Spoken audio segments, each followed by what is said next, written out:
आप क्या कर रहे हो? मेरी रिक्शा का टायर क्यों पंचर कर रहे हो? तुझे दिखाई नहीं दे रहा है? अंधी है? नो पार्किंग जोन में खड़ी की हुई है तूने रिक्शा। टायर पंचर ना करूं तो क्या करूं?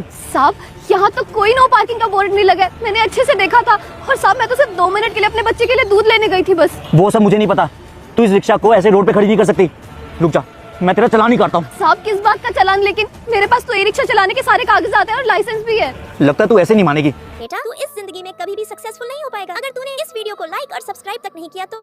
तेरी रिक्शा लेके जाता हूँ। ये रिक्शा तुझे अब कोर्ट से मिलेगी। साहब मैं आपके आगे हाथ जोड़ती हूँ, ऐसा मत कीजिए। इतना अत्याचार क्यों कर रहे हैं आप? साहब मेरा छोटा बच्चा है, ये नन्ही सी जान को कैसे पालूंगी? इसको मैं कैसे खिलाऊंगी पिलाऊंगी? मेरी रोजी रोटी है। 1 मिनट, क्या हो रहा है यहाँ पे? साहब देखिए ना, ये पुलिस वाला जबरदस्ती तंग कर रहा है। बस बोल रहा है कि यहाँ नो पार्किंग जोन है और मैंने अपनी रिक्शा खड़ा दी और ये चालान काटने वाला है। साहब कोर्ट ले जाने की बात कर रहा है और साहब यहाँ तो कोई बोर्ड लगा ही नहीं है नो पार्किंग का।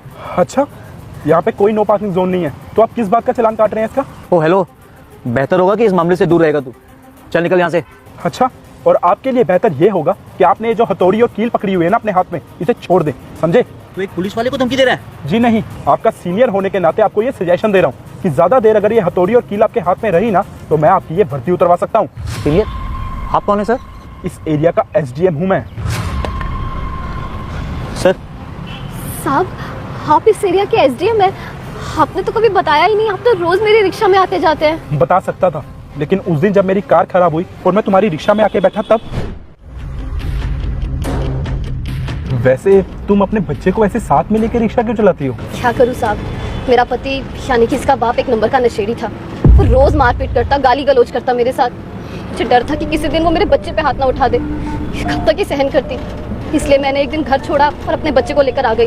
तब से बाहर छोटा मोटा धंधा किया, जैसे पैसे जमा हुए मैंने एक ई रिक्शा खरीदी। तब से बस ई रिक्शा चला रही हूँ। पर तुम्हें अपने बच्चे को ऐसे साथ में लेके ई रिक्शा चलाने में कोई प्रॉब्लम नहीं होती है क्या?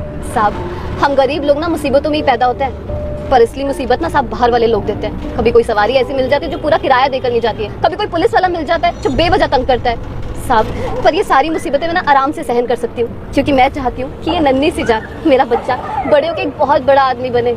इसलिए तुम्हारी हिम्मत और तुम्हारी ममता को देख के मुझे एक बात तो समझ में आ गई कि इंसान से अगर सबसे ज्यादा कोई प्यार करता है तो वो होती है उसकी माँ। और सच में मैं तुम्हारी मदद करना चाहता था, इसीलिए मैंने अपनी कार से आना जाना भी कम कर दिया।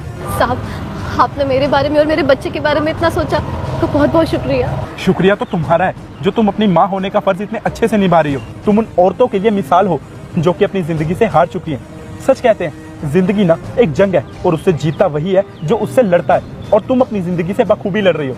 सैल्यूट है तुम्हें।